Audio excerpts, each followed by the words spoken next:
I do want to say a few things that set the context here.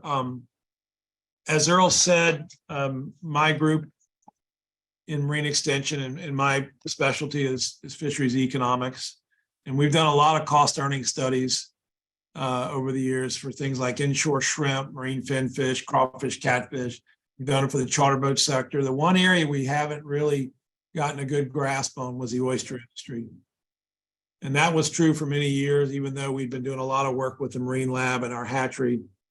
But when the AOC program kicked off in the spring of 2021, we saw there was a lot of opportunities. One of them was we were seeing off-bottom culture expanding from the cooler watered areas of the Pacific Northwest and the Northeast down into the Gulf region. We were all seeing that. There was interest commercially. There were some startups in Louisiana. As I said, we'd already done a lot of years of research through John Supan and Brian Callum, and now Elizabeth Robinson at the lab. And so it seemed like a good time to make a move on this. And quite frankly, there was money available for this. And that money came as part of the early mitigation from the Mid-Barataria sediment diversion, which, as some of you know, broke ground yesterday.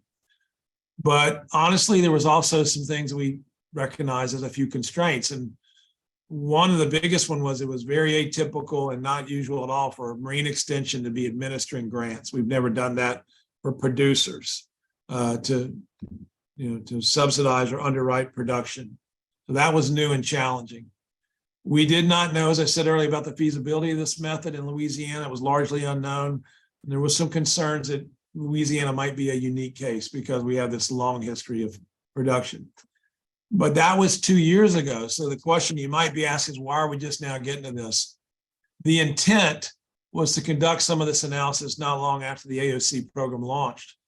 But a few months after that, in August of 2021, Hurricane Ida hit. And as you well know, that was the fourth major storm in 12 months. And so much of the next year by my group was spent doing damage impact assessments.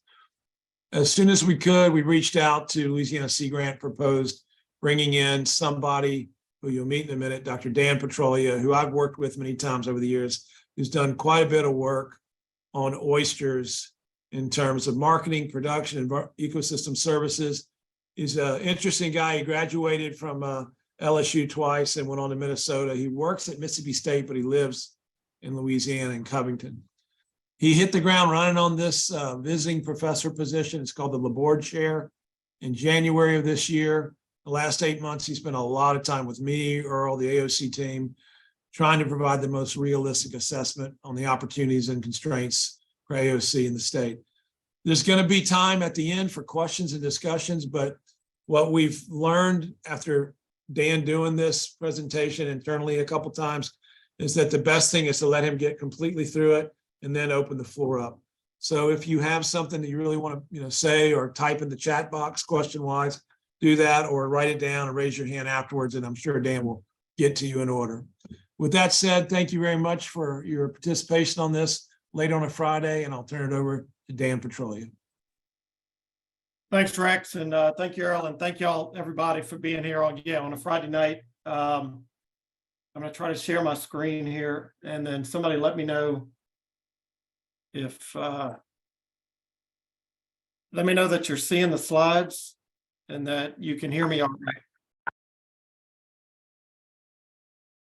Are we good? Can you see? We're good. Yeah, All good. right.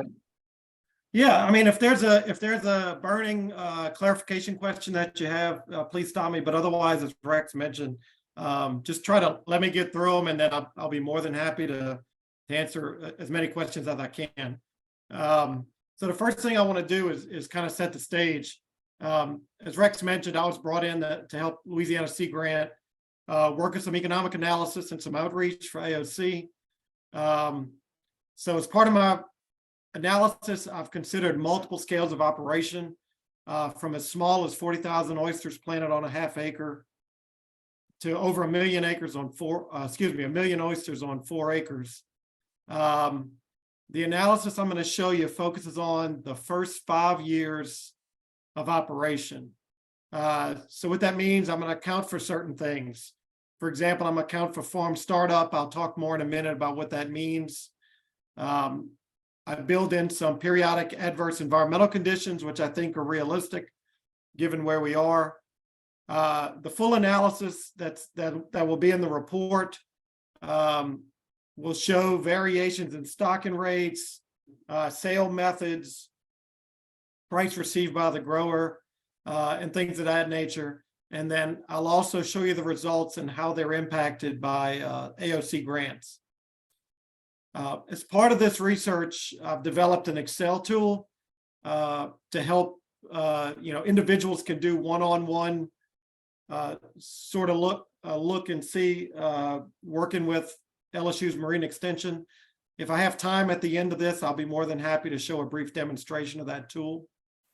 I want to emphasize that the results I'm going to show you represent an average AOC operation. What I mean by that is that, of course, there are going to be some growers that will do much better than what I'm going to show you. They'll be profitable even at low production levels.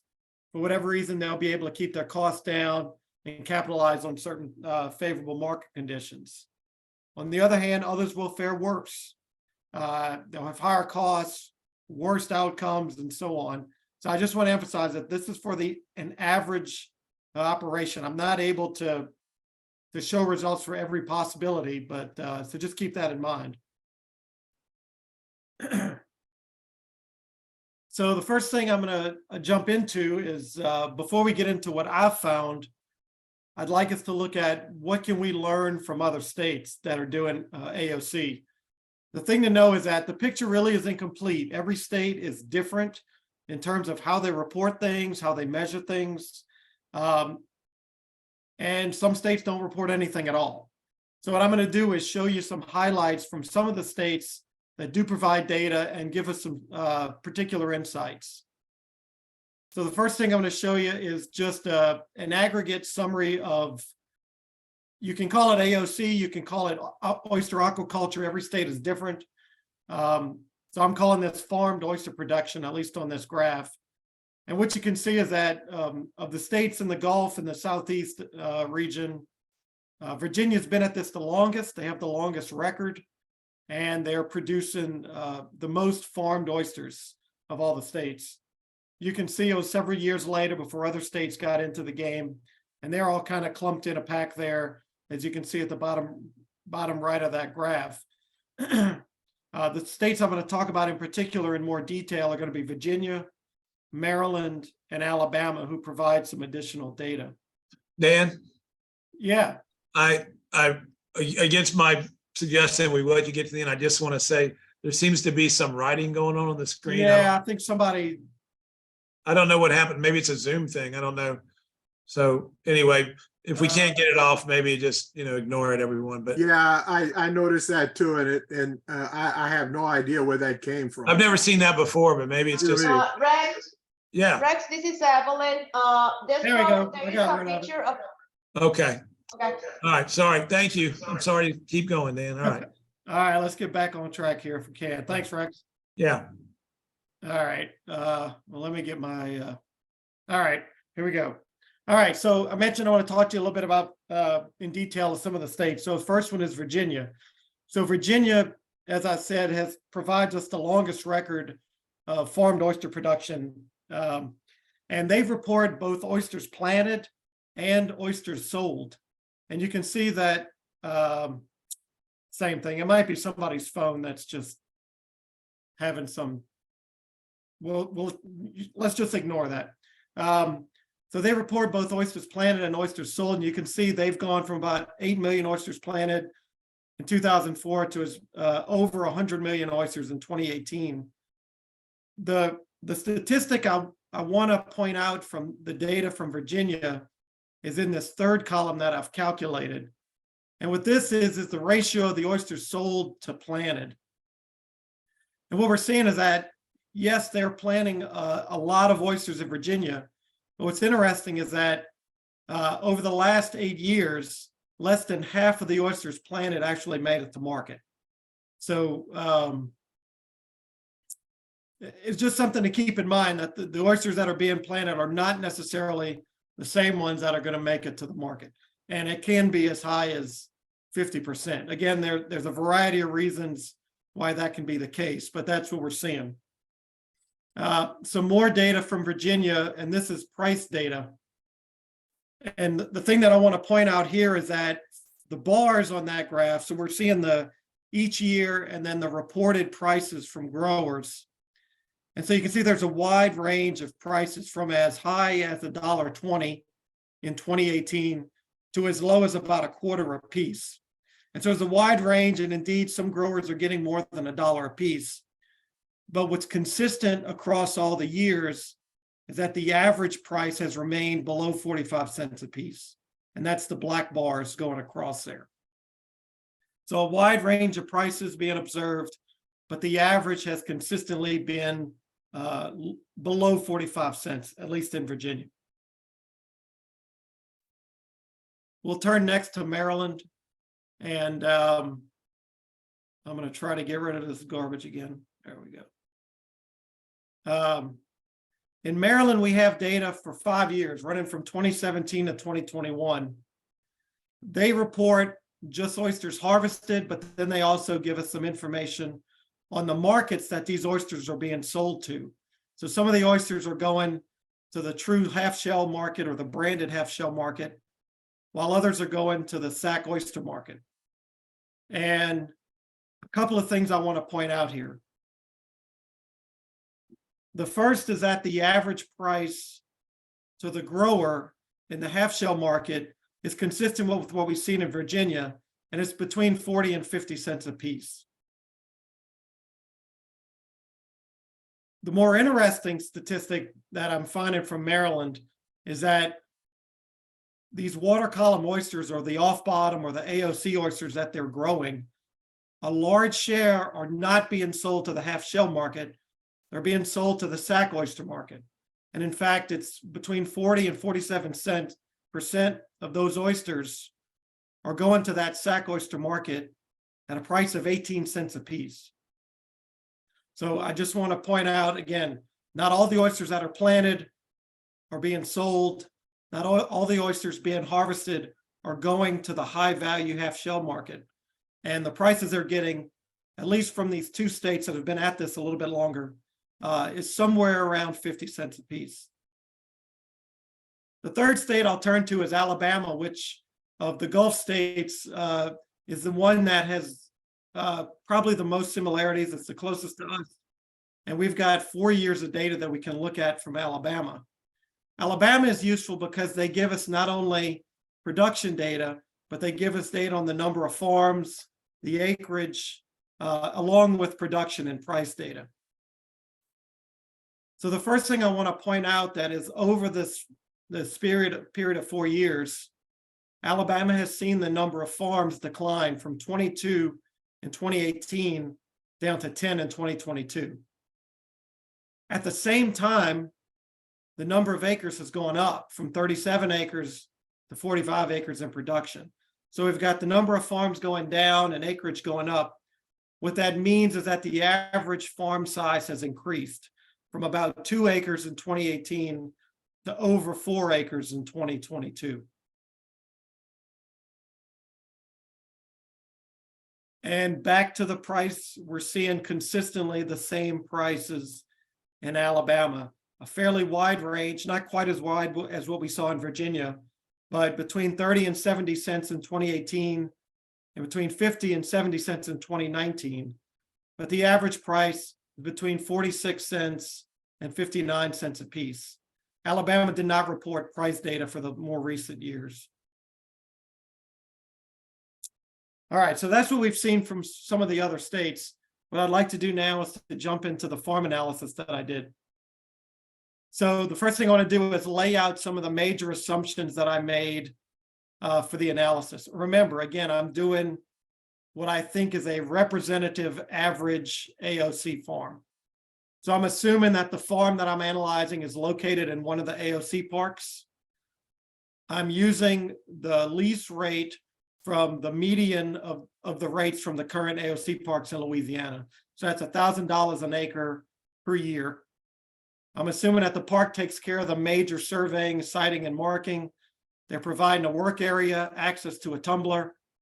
I'm assuming the grower still needs to carry their own liability insurance, and I'm assuming $2,000 a year there. I'm assuming a floating bag system. I know growers, there's a variety of systems out there, floating cages, for example, being another one. But this particular analysis, I use the floating bag system.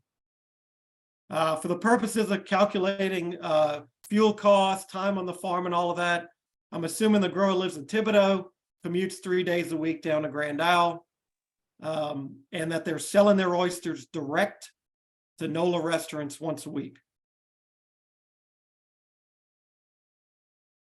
As I mentioned at the beginning, I look at several different production levels, and those production levels are based on the number of lines in the water. And I'm looking at anywhere from 1 line at the smallest level to 24 lines on 4 acres. So I'm assuming 200 bags, floating bags per line. And then, as you can see in the table, I'm also showing what lease size would be needed for that level of gear. And so I'm looking from as small as a ½ acre up to 4 acres. Now, the oysters planted, that depends on the stocking rate. It depends on the expected mortality and the amount of gear. So I'm looking from as low as 26,000 oysters planted on a ½ acre to over 1 million acres planted on 4 acres. Now, depending on what the actual mortality rate is, the actual harvest is going to range anywhere from 20,000 oysters at the smallest production scale up to nearly 1 million oysters harvested at the largest production scale. It appears that current AOC growers in Louisiana are in the range in the red box. So probably something like 3 lines in the water on a ½ acre, planting between 80,000 and 160,000 oysters with an expected harvest between 60,000 and 120,000. All right, we're going to go through a bit of cost data. I want to talk about 2 particular ways of thinking about costs, because I'm going to present to you 2 sets of results in this presentation. The first one I'm going to call full accounting. And what I mean there is that I'm including all relevant costs. And that includes the value of your time as the owner operator of an AOC farm. And so I'm doing that because what that's doing is accounting for what you could be earning doing something else. Your time is valuable and it needs to be included when you're thinking about long-term commitments like this. That's also including wear and tear on your boat, motor, and truck. Even if you already own a boat and a truck, you're adding miles to it, you're adding hours to your outboard. Eventually, those are going to need to be replaced.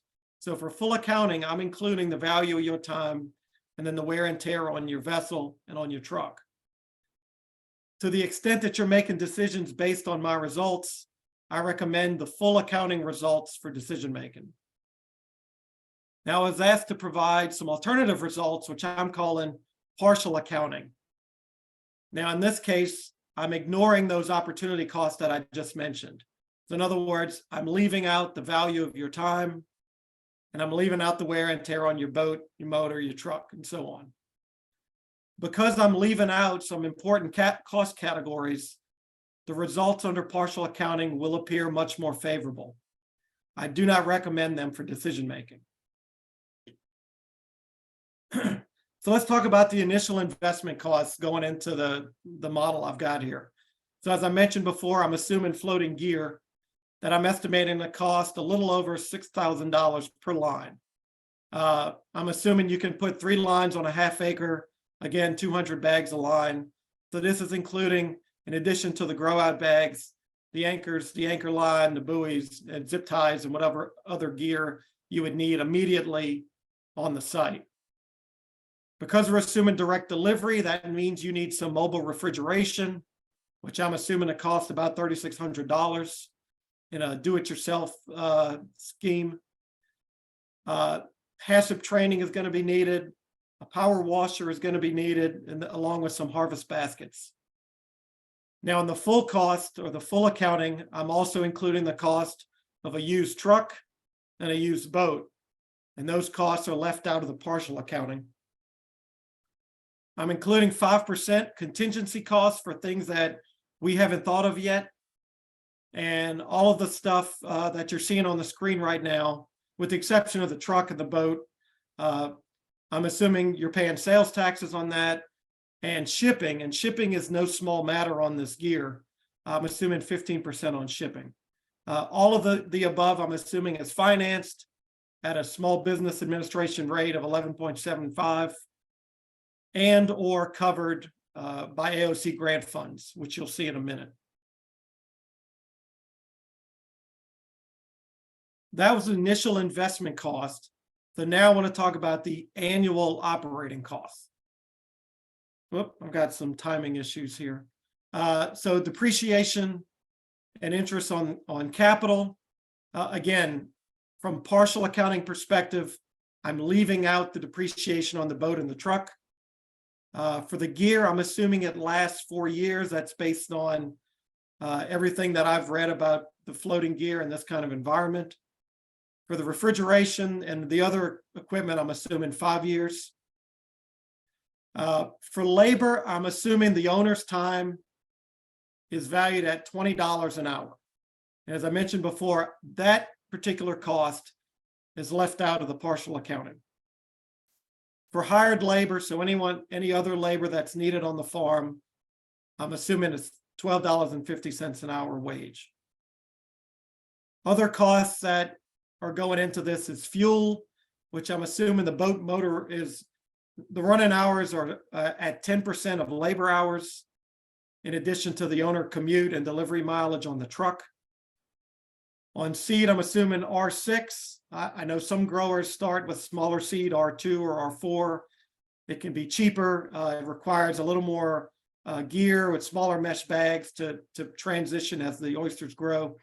But I'm assuming R6 at $28.75 per thousand. I'm including some expenses for marketing and promotions and office work, as well as costs for the licenses that are needed. And then finally, on the sales side, consistent with all the other research that has been done, I'm assuming about $1 for every 100 oysters that are sold. All of this, I'm including interest on an operating loan. In other words, to have cash on hand to be able to pay the bills at the same rate I mentioned earlier. And I'm assuming you need an operating loan on half of the costs that I'm showing right now.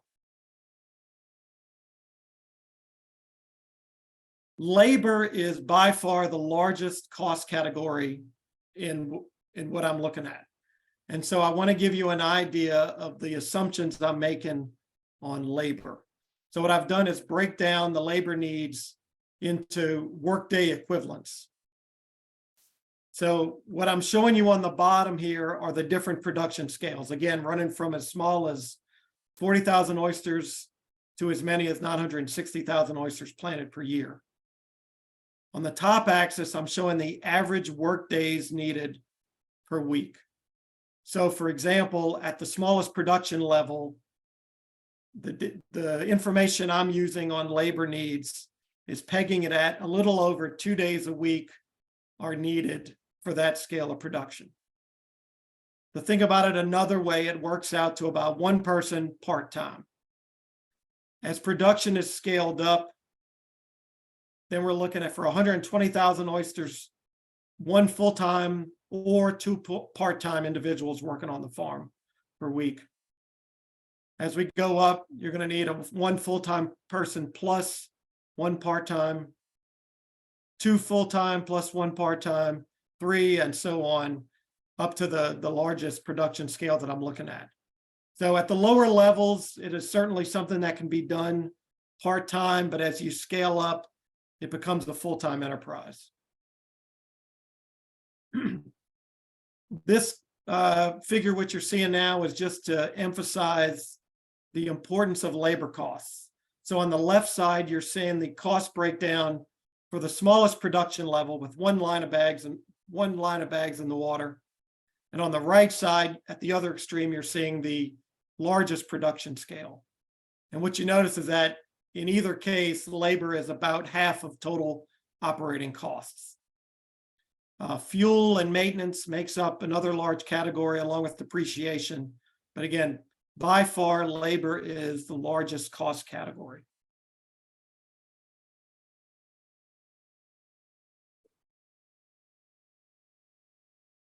All right, so now I'd like to get into the results. So you've seen all the cost information. And now what I'm going to do is wrap that into understanding what kind of break-even price might we be seeing, what kind of profit estimates might we be seeing over the first 5 years. So built into this 5-year projection is a typical new farm ramp up.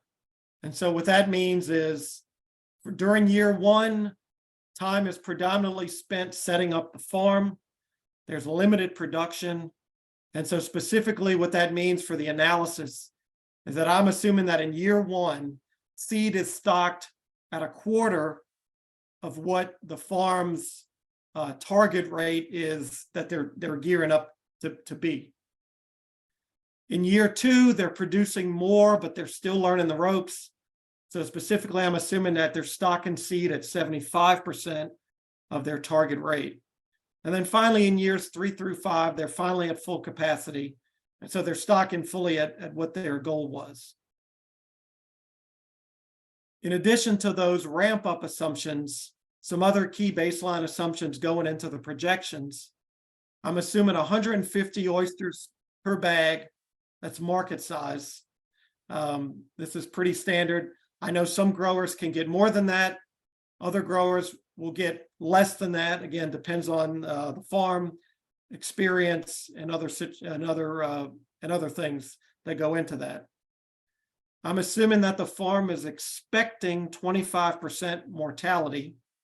And when I say expected, because what that means is that that's a number that the farmer can plan for and buy up more seed to get at whatever target harvest rate they want.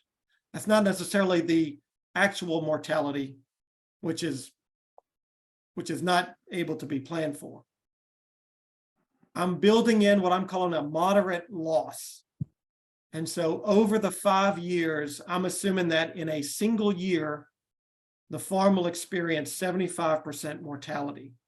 And if you look over the history of AOC, the short history in Louisiana, plus the longer history in other states, especially on the Gulf Coast, hurricanes and other events like that make this a very realistic scenario. I look at alternative stocking rates and mortality scenarios in the report. At the end, if we have time, I can show and discuss some of these alternative results. But in the main, I'm going to show you these baseline results. All right, so the first result I'm going to show you is the break-even price. So the break-even price, this is the price required per oyster to just cover costs each year. So a simple example, if your total cost is $100 and you sell 2 units, then your break-even price is $50, right? If you can sell more units, your break-even price goes down. All right, so let me explain what I'm showing you here on the graph. Excuse me. On the bottom axis, again, I'm showing you the production levels running from the lowest at 40,000 oysters planted to the highest of almost 1 million oysters planted on 4 acres. On the top axis, the break-even price is being measured. Now you see 2 different colored bars on the figure, and this is that full accounting and partial accounting that I talked about earlier. So the blue bars, the full accounting is including the value of the owner's time working on the farm, as well as the wear and tear on the boat and the truck. The red bars are the partial accounting where those things are being left out. So what you can see is that at the lowest production levels, the break-even price is well above $1 under full accounting. And it doesn't drop below $1 per oyster until you get up to the 240,000 oysters planted range. It goes down gradually as you make your way to the highest production level at 4 acres, but under full accounting, it's still above 50 cents a piece. As expected, the partial accounting results are much better. They're above $1 at the lowest production level, But once you get up to the 120,000 oysters level, it's below $1, and then it falls below 50 cents a piece as you get up to 720,000 oysters planted on 3 acres. The one that you're seeing now in the red box is the range that most AOC growers are geared up for in this range. So under full accounting, that means that they would need to be getting more than $1.31 to fully break even if they accounted for all the costs. Under partial accounting, again, it looks better. It's under $1, it's at 62 cents a piece. Now, you might be wondering, what is the difference if we include the AOC grants? So here's the same graph, but now I've included the $45,000 into the grow out grant into the calculations. And I'm going to just toggle back and forth here. If we focus just in the red box, without the grant, we were talking about $1.31 under full accounting. With the grant, it falls to $1.12. Under partial accounting, it goes from 62 cents a piece to 43 cents a piece. So the presence of the grant obviously should make the break-even price go down. It makes it go down about 20 cents under full accounting. All right, so that was the break-even price. What I'd like to look at now is ultimately to make our way up to estimated profit. But before we get to profit, I want to talk about price for a minute. This is a quote from one of the distributors that I interviewed during this research process. And this is a distributor who specifically sells a lot of off-bottom branded oysters. And the quote is that pricing is entirely misunderstood in aquaculture because few people understand the distribution chain. Some of you on the call understand this very well. It might be some new to some, so I think it's a good idea to just go through this. If a farm is receiving 50 cents per oyster dockside, that price will probably translate to that oyster selling for $1 a piece wholesale. And it's probably at an oyster that's bought at $1 wholesale is going to most likely show up on the menu at a restaurant for about $3 a piece. So the restaurant's taking what they paid and multiplying it by 3. And the difference between the dockside and the wholesale price is the delivery to the restaurant. I want to also include a few other quotes that I got as I was interviewing different people, distributors and chefs and so on. One of them said that, and they were, at the time, they were talking about a 95 cent a piece price. They said, well, 95 cents sounds great.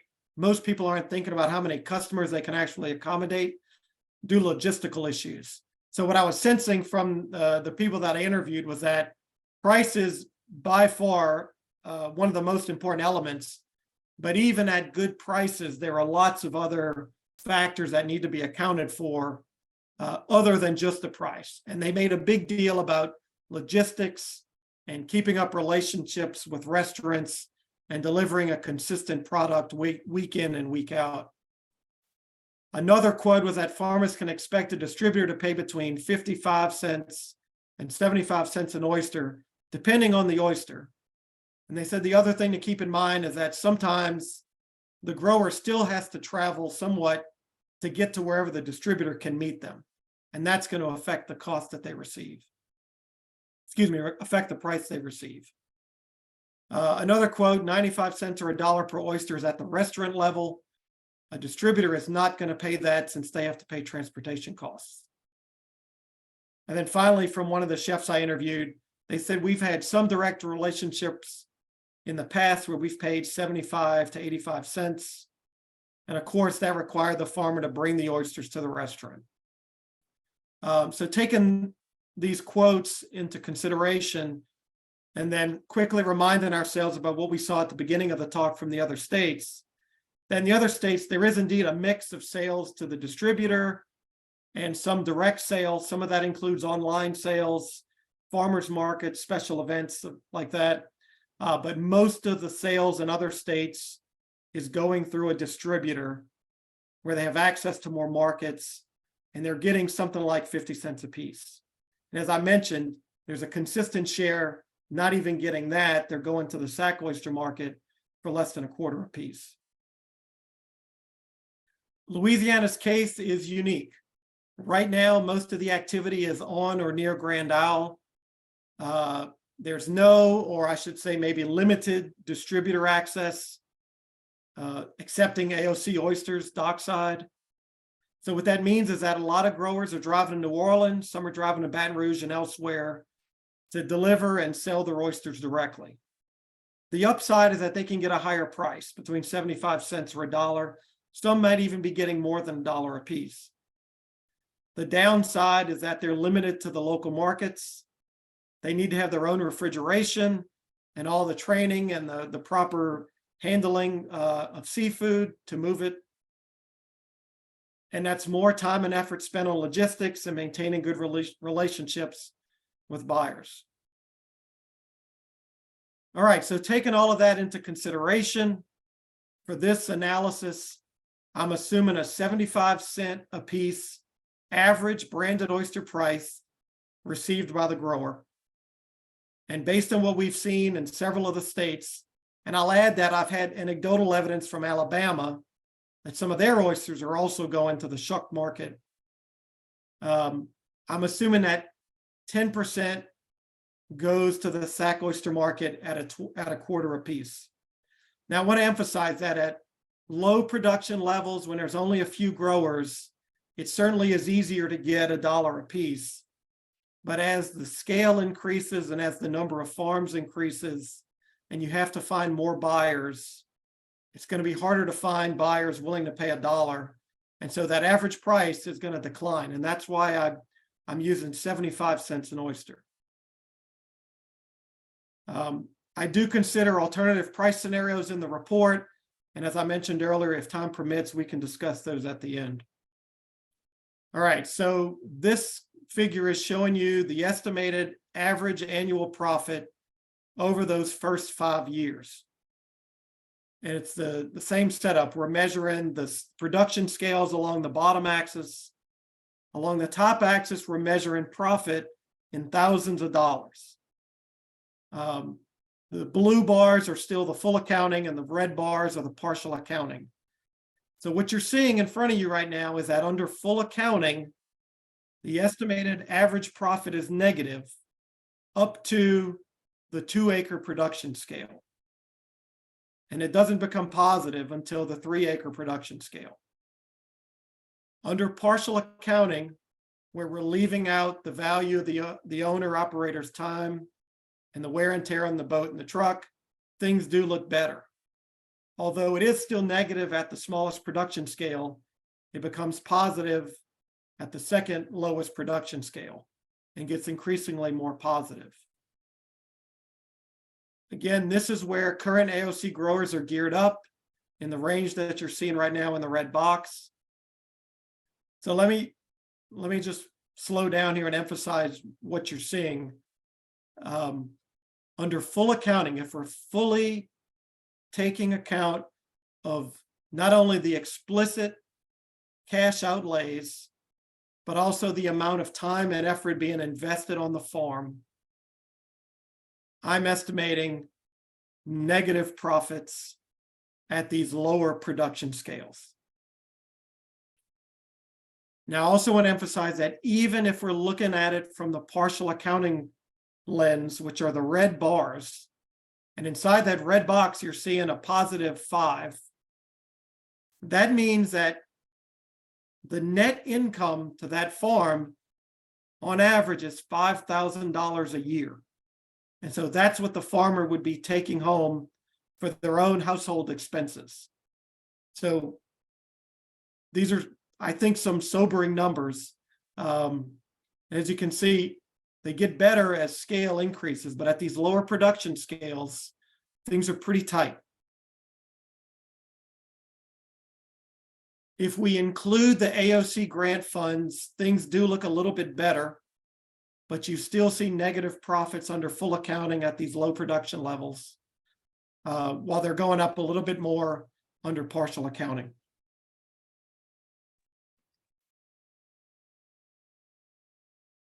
Right now, I'd like to switch. Oh, is there a question? Okay. I'd like to switch gears now and talk about local market potential. So the first question is, how many local restaurants are available to buy off-bottom branded AOC oysters? In 2018, I did a study and I identified about 5 restaurants in New Orleans.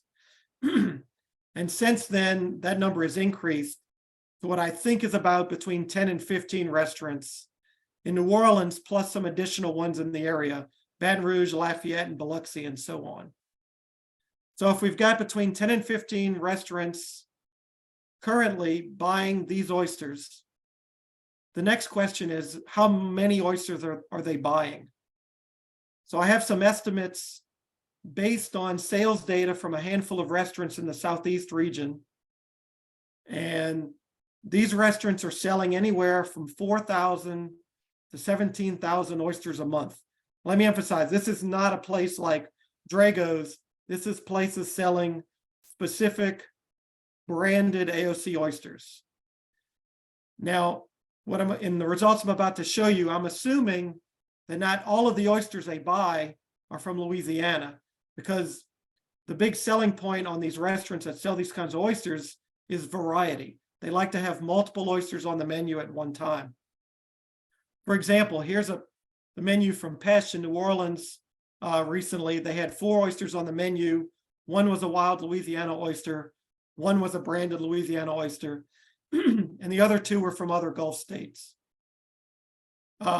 Luke on St. Charles Avenue, they had 5 on the menu that day, including wild Gulf oysters, excuse me, wild Louisiana oysters. One of the other oysters was a branded Louisiana oyster, and then the other 3 were from elsewhere. Le Chat Noir down the street on St. Charles Avenue, they had 11 on the menu, one of which was a Louisiana branded oyster. And then Seaworthy around the corner, they had oysters from all 3 coasts, including wild Louisiana oysters. That particular day, they did not have any Louisiana branded oysters. But the point I want to make is that they like to have a variety of oysters from a variety of places, including the other coasts. So what you're seeing is a table with a lot of numbers on it right now. Let me walk you through what I'm showing you. If we focus just on what's in the red box here, if there are 10 restaurants buying these kinds of oysters, and if each restaurant on average is demanding 10,500 per month, then per year, if we scale that up, that's 1.26 million oysters needed per year. If a third of those oysters are going to be from Louisiana, we're talking about 415,000 oysters. So that's how many would be needed in the local market. Now, if we look down the columns at the red bar that just popped up, if the average farm is selling 30,000 oysters, which is the lowest production scale that I looked at, then that means the local market could support 14 oyster farms. 14 oyster farms would be needed, producing on average 30,000 oysters to fill the need that the local market has. The problem is that, as we saw earlier, at that low scale of production, profit is estimated to be negative or just barely positive if you're considering the partial accounting and you're including the AOC grant funds. So it's more likely the case that we need to look at a higher scale of production where profitability looks better. And so if we move across the table to where the average farm has a higher production, what we see is that fewer individual farms can be supported. So at that 10 restaurant level, only 2 farms would be needed to provide the oysters demanded in the local market. Even if we take a very optimistic future scenario of 50 restaurants, that's still only 6 farms that could be supported when they're producing at that scale.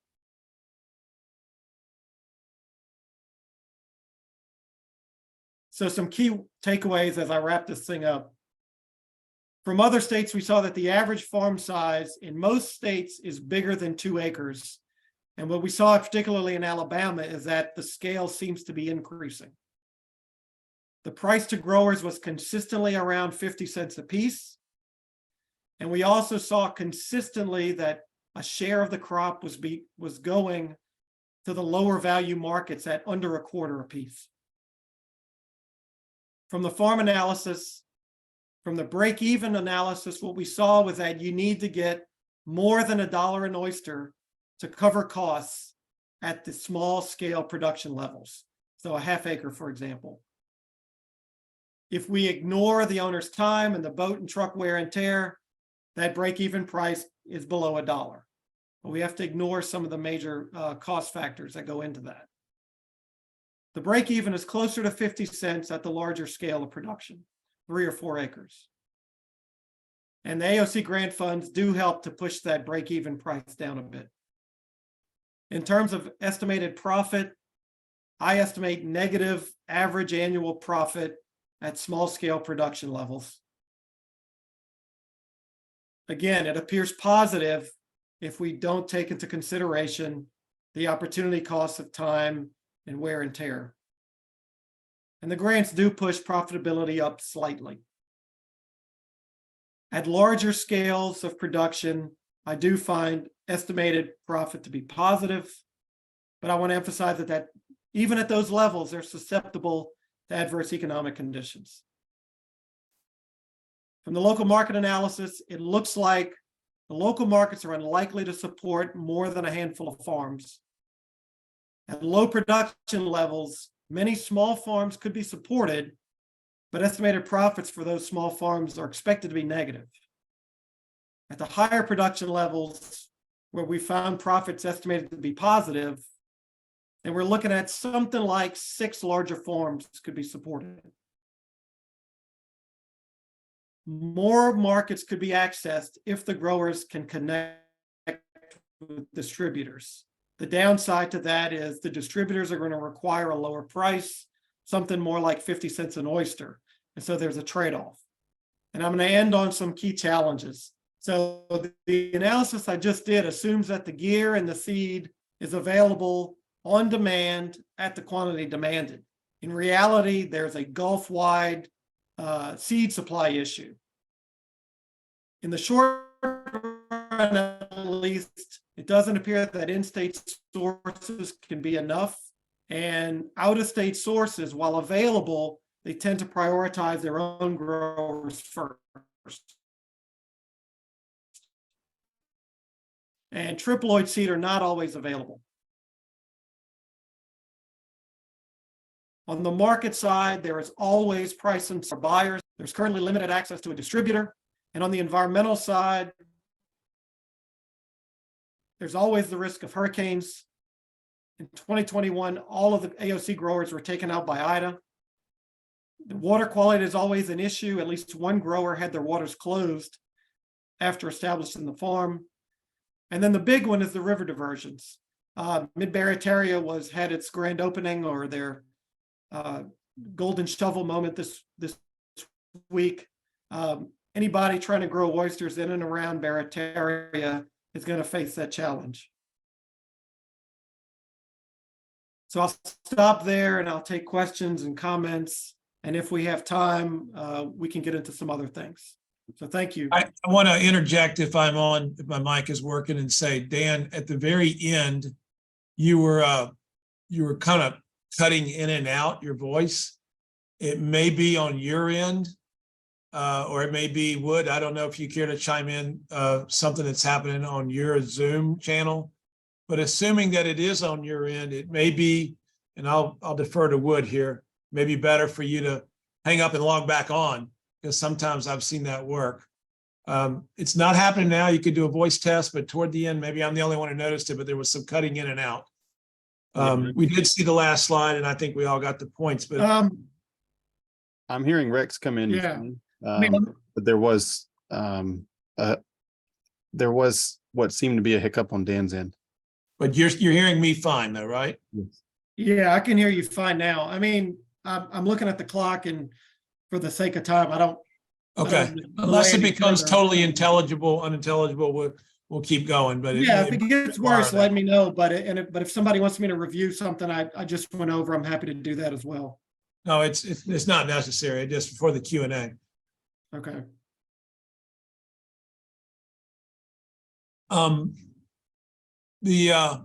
The way we envision this, and I don't know if the mics have been turned on yet, but was that if somebody wants to ask a question, that Dan will just go in the order that he sees people asking questions, whether they're typed in the chat or they raise their hand or ask something verbally.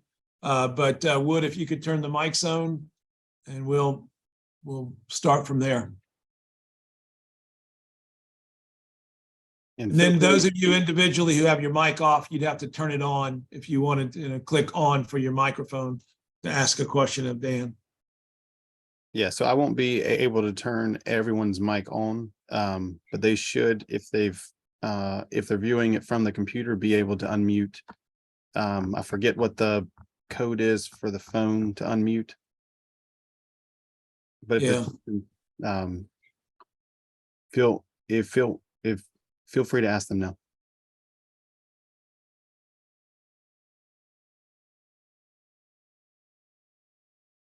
I think some people are unmuting now, so feel free to chime in if anyone has a question. Hi, can you hear me? Yeah, is that Mr. Pollock? Yes, it is. How are you? Good. Just quick question. Compared to other fish, so shrimping, finfish, blue crab fishing, how do they compare as profitability if you're going to go into this? Would there be more profit to be made in those for the particular workflow we're talking about here for AOC? I can't hear you very well, and Dan, I think he's I- asking about other cost earning studies that we've done with crab and with shrimp, and I can just say they're all pretty bad. Yeah, I mean, the margins are tight no matter what you're getting into. So in that sense, what I showed isn't unique. I hope we answered your question. Yeah, I think Dan, he dropped his call and he's trying to come back in now. Okay, all right. Okay. Yeah, if you're calling via phone, it's *6 to unmute. And then feel free to throw it in chat. That's a great place to ask as well.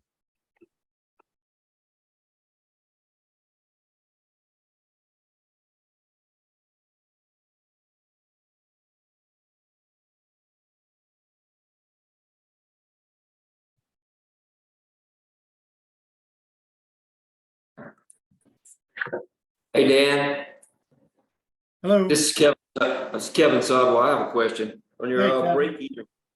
break-even prices for 2-acre plots. You showed a 71-cent break-even with full cost. So do we assume that the remainder of that dollar is profit, or is that revenue? On the break even, here, let me put it back up.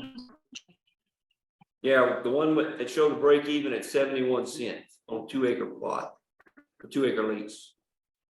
All right, let me see. Is this the So, picture you had in mind? yes, Okay, and you were talking about the 71 cents right here. yeah, let's assume you're getting $1. Okay, so if you're getting $1, then you're more than breaking even. Yeah, so that 29 cents would be profit.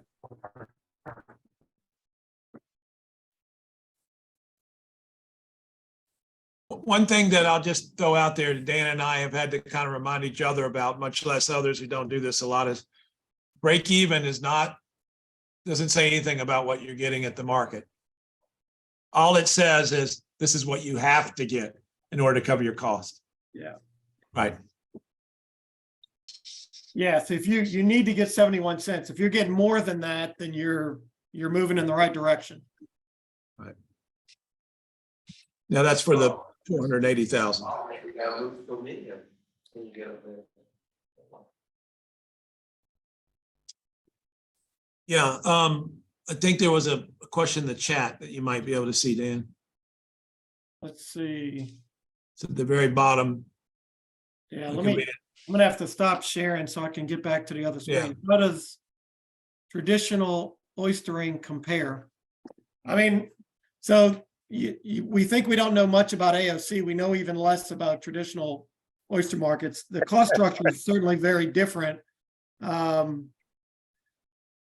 It does not involve obviously the same type of gear and as much handling of the product.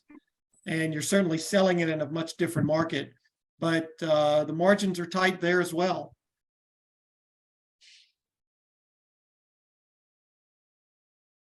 One of the things that Dan and I surmised early on was that obviously because of the additional handling, the break-evens would be higher for AOC. And what you're seeing is, yeah, they are, depending on scale, as much as 4 times or 5 times higher.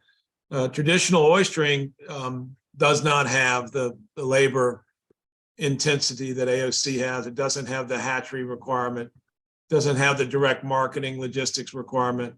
What level of price are you seeing again in the shucked oyster market, Dan?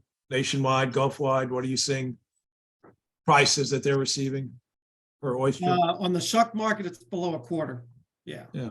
And then in the data I showed today, it was around 18 cents in Maryland. So it's at least half of what you're seeing for AOC.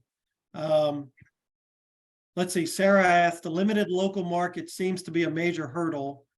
How could AOC farmers expand to markets in other parts of the country? So the first thing is something I mentioned, which is linking up with a distributor.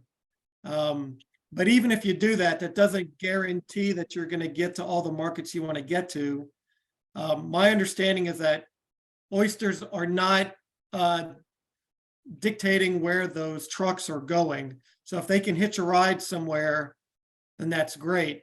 So the first step is linking up with the distributor. The second step is then being able to convince the distributor to take your product to some markets that may not be currently getting AOC oysters. Got another question in the chat. Let's see, Steve Pollock, send all of the 12-15 an hour laborers to my hatchery. I can't get any for under 15 to 20. Thank you. I appreciate that. Yeah, so maybe, and of course, everybody's farm situation will be unique. But yeah, it may very well be the case that labor wages are higher than what I assumed.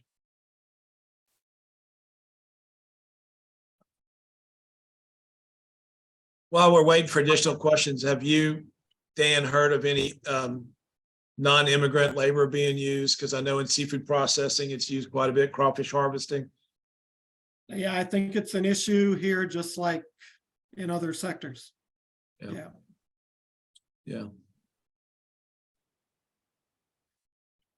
I do believe at least 1 or 2 of the people that we interacted with are using H2A. Yeah, absolutely. Absolutely. Yeah.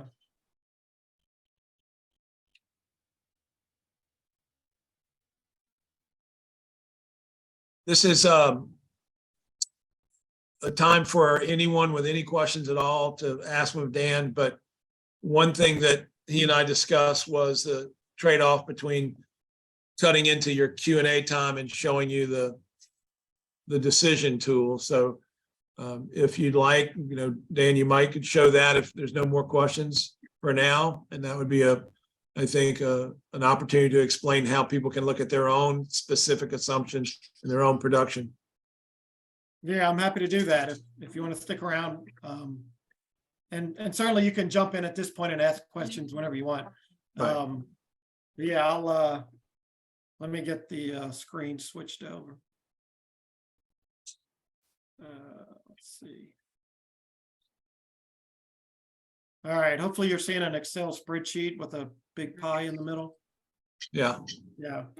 Okay, so all of the results you saw at some point ran through this spreadsheet. And so the spreadsheet is meant to give the user an opportunity to plug in their own assumptions for their own particular operation. And it's got several different options. The way I've laid it out is that there's one tab that I'm calling the dashboard. And this is to allow the user to get sort of a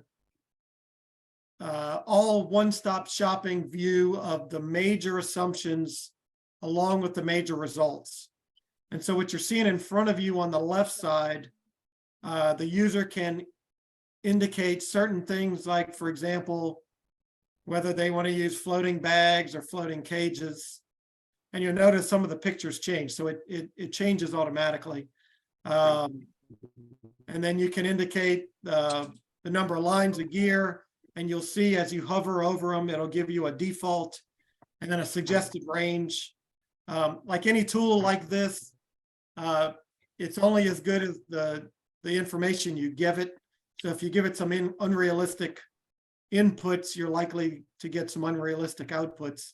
But some other things you can change the stocking rate, the expected mortality, the share of harvest going to the half shell market versus the sack oyster market.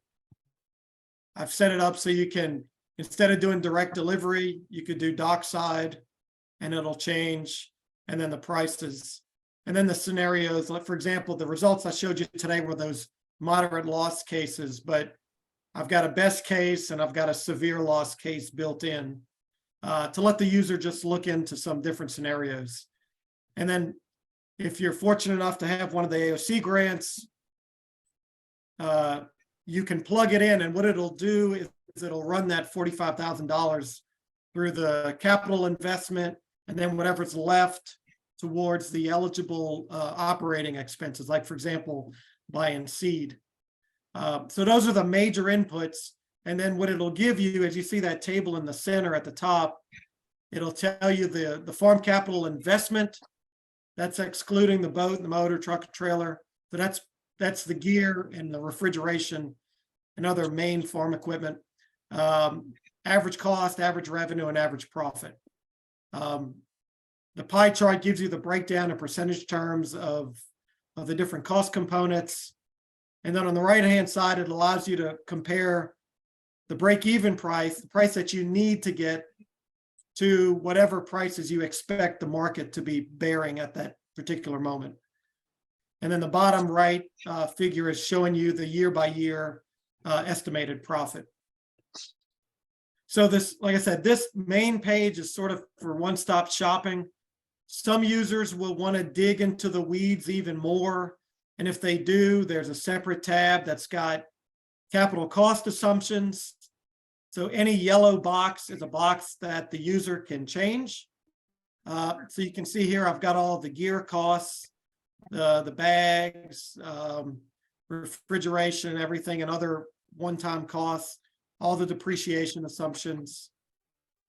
If they want to dig even further, there's another tab that's got all the annual costs, where you'll find things like the insurance and the lease rates, the interest rates, the seed prices, and things like that.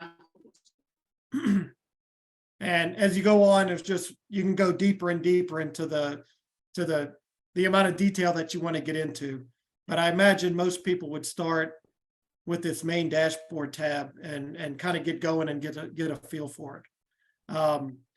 The plan is that when this thing is finished, I'm going to turn it over to LSU Extension, Rex being the Marine Extension leader for economics. I think he's indicated his willingness to work with some growers.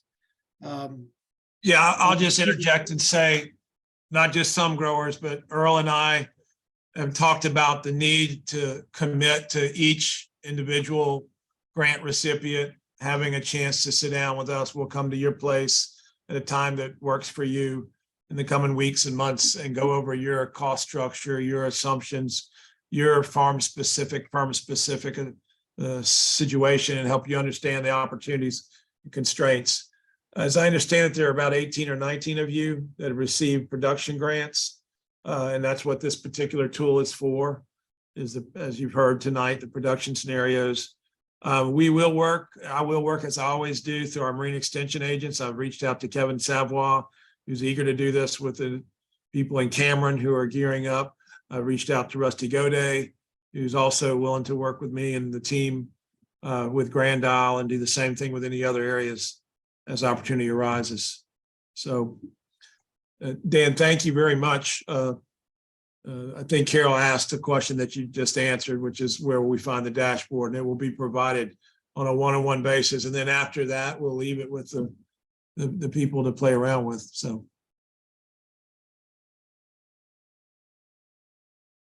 I don't want to rush this. I know we've been on for an hour and 10 minutes. I want to say thank you for your patience as we wrap up. But if there are any additional questions for Dan, there's time to do that now if you'd like.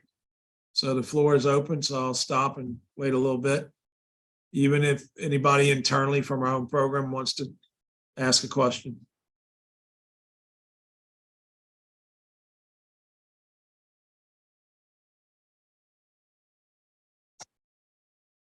With nothing happening here, I think maybe the presentation for now is going to be ending. And Wood, will you tell us again the plans for archiving this with Sea Grant?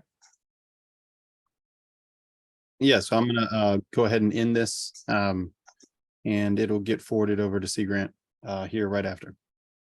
So I'm gonna go ahead. Thank you very much, Dan. And thank you, Wood and Earl. Thank y'all. Thank all of you for taking the time this evening. Dan, a very informative presentation. Thank you very much. Thank you, Earl. Thank y'all.